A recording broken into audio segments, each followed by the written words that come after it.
Hello viewers, আসসালামু আলাইকুম। আপনাদের মাঝে উপস্থিত হয়েছি নতুন একটি রেসিপি নিয়ে, পালং শাক দিয়ে রুই মাছ। চলুন রেসিপিটি শুরু করা যাক।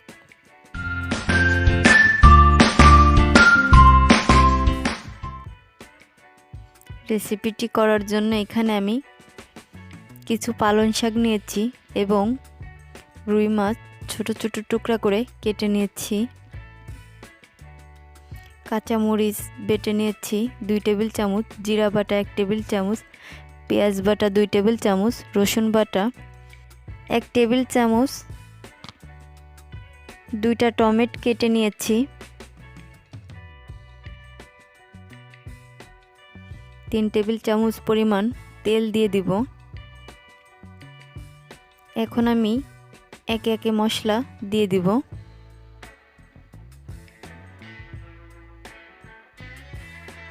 ভালোভাবে মশলা নাড়িয়ে ভেজে নিতে হবে।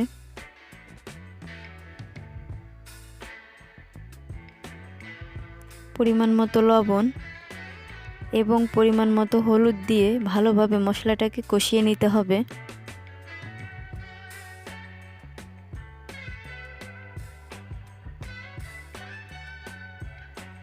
মশলা যখন ভাজা হয়ে যাবে তখন পরিমাণ মতো পানি দিয়ে আবার মশলা কষিয়ে নিতে হবে।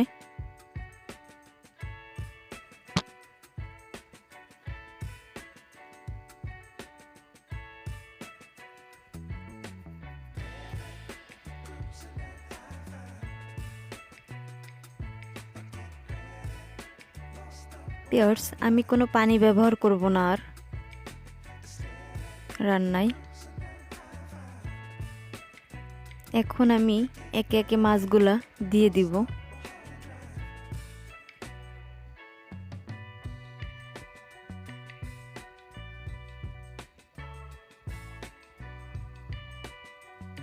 দিয়ে ভালোভাবে নেড়ে আমি মাছগুলা ঢেকে রাখবো কিছু সময়। ভিউয়ার্স, অল্প জালে, বেশি জোরে জাল দেওয়া যাবে না।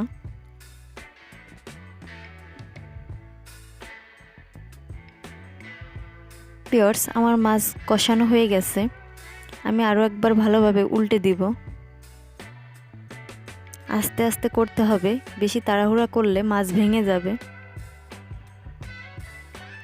এখন আমি মাছের পাশে অল্প অল্প করে শাক দিয়ে দিব।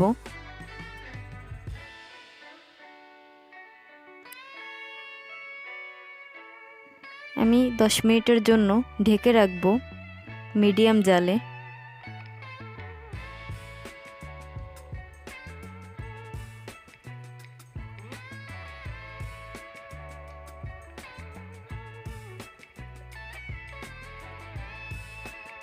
ভিউয়ার্স, আমি কোনো পানি ব্যবহার করব না এই রান্নায়, এই জন্য একটু ধৈর্য সহকারে অল্প জালে রান্না করতে হবে। আমি নেড়ে দিব একবার।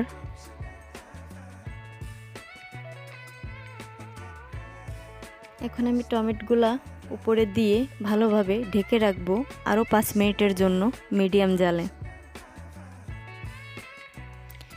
ভিউয়ার্স, আমার রেসিপিটি পরিবেশনের জন্য রেডি। আমার রেসিপিটি যদি ভালো লেগে থাকে অবশ্যই বাসায় সবাই ট্রাই করবেন এবং আমার চ্যানেলটি লাইক, শেয়ার, সাবস্ক্রাইব করতে ভুলবেন না। নতুন নতুন আপডেট পেতে পাশে থাকা বেল বাটনটি ক্লিক করে রাখবেন। সবাই ভালো থাকবেন, সুস্থ থাকবেন। আল্লাহ হাফেজ।